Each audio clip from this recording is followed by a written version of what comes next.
The Texts That Killed, Michelle Carter and the Suicide of Conrad Roy. Conrad Roy was just 18 years old. He was a recent high school graduate from Mattapoisett, Massachusetts, a quiet town nestled along the South Shore.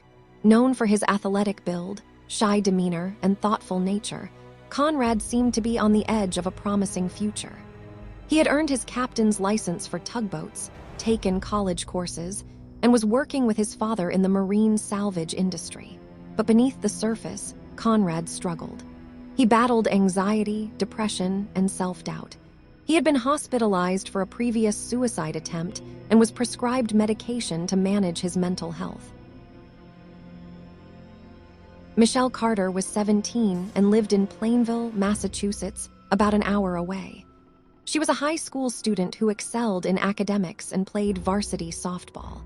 To most who knew her, Michelle was bubbly and friendly, but she, too, struggled. She dealt with an eating disorder, was on psychiatric medication, and longed for acceptance. Michelle and Conrad met in 2012 while visiting relatives in Florida.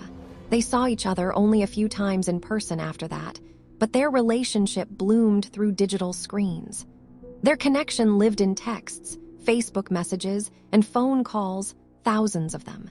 By 2014, the digital bond between Michelle and Conrad had grown intense. They exchanged personal fears, dreams, and deeply emotional messages. Both confided in each other about their mental health, and both had expressed suicidal thoughts. But as Conrad's depression deepened that summer, Michelle's messages took on a disturbing shift. On July 6, 2014, Conrad told Michelle he was having second thoughts about taking his life. He wasn't sure. He was scared. Michelle responded with reassurance, but not to live. She urged him to go through with it. "You just need to do it," she texted. "No more pushing it off, no more waiting." She told him his family would get over it, that he would finally be free of pain. Over the next several days, Michelle continued to encourage him. She asked him if he had the equipment ready, a generator and a water pump he planned to use to fill his truck with carbon monoxide. She guided him through the method, timing, and location. She even suggested deleting messages so his phone wouldn't reveal their conversations. On July 12, Conrad left his home and drove to a Kmart parking lot in Fairhaven. He had the generator. He sent Michelle a message telling her it was happening. Then he got into the truck, turned it on, and began inhaling the fumes.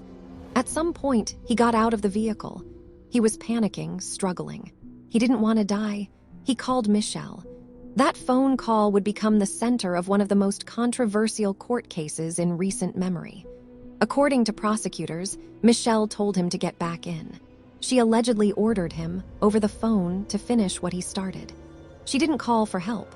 She didn't alert his parents or the police. Instead, she watched from afar, texting friends afterward about what she had done. "His death is my fault," she wrote. "I could have stopped him. I was on the phone with him and he got out of the car because it was working and he got scared, and I told him to get back in." The next day, Conrad's body was found inside his black Ford pickup truck. The generator was in the backseat. A toxic amount of carbon monoxide had poisoned him. Police ruled it a suicide. At first, the tragedy was treated as such, a young man overwhelmed by depression. His obituary painted a picture of a life lost too soon, filled with promise and kindness. But in the months that followed, investigators examined Conrad's phone.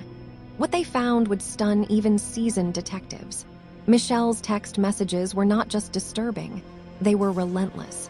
Hundreds of messages showed a calculated, sustained effort to persuade Conrad to kill himself.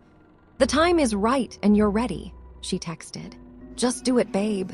When he expressed doubt or fear, she would insist, "You keep overthinking it and pushing it off." In February 2015, Michelle Carter was indicted for involuntary manslaughter. It was a groundbreaking legal move. She hadn't been physically present at the scene. She hadn't handed Conrad the generator or closed the car doors. But prosecutors argued she wielded immense psychological power, enough to strip a vulnerable teen of his agency. The case drew national attention. Was it possible to be responsible for someone's suicide through words alone? What role did mental illness, medication, and digital communication play in culpability. Michelle waived her right to a jury trial, placing her fate in the hands of Judge Lawrence Moniz. In June 2017, the trial began. The prosecution laid out a devastating timeline. They showed Michelle's texts leading up to Conrad's death, her messages to friends after the fact, and her confession that she told him to get back into the truck. Assistant District Attorney Marie-Claire Flynn argued that Michelle had not only encouraged Conrad, but manipulated him at his most fragile moment. She used Conrad as a pawn in her sick game of life and death, Flynn told the court. Michelle's defense, led by attorney Joseph Cataldo, argued that she was not responsible.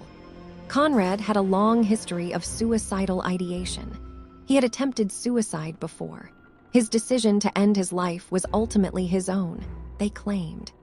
Cataldo pointed to Michelle's mental health, her use of antidepressants like Celexa, and argued that she herself was a vulnerable, troubled teen who didn't understand the consequences of her words. But the judge disagreed. On July 6, 2017, 3 years to the day after one of Michelle's most damning texts, Judge Moniz found her guilty. He stated that Michelle had taken actions that created a dangerous environment, and that her failure to act, her command that Conrad return to the truck, constituted wanton and reckless conduct. Michelle Carter was sentenced to 15 months in jail and 5 years of probation. She remained free while her legal team appealed the verdict. But in February 2019, after exhausting her appeals, she reported to the Bristol County Jail to begin her sentence. She was released in January 2020 after serving 11 months for good behavior. The case sparked intense debate. Legal scholars questioned whether the ruling would set a precedent for punishing speech in criminal law. Suicide prevention advocates hailed the verdict as a step toward accountability for emotional abuse.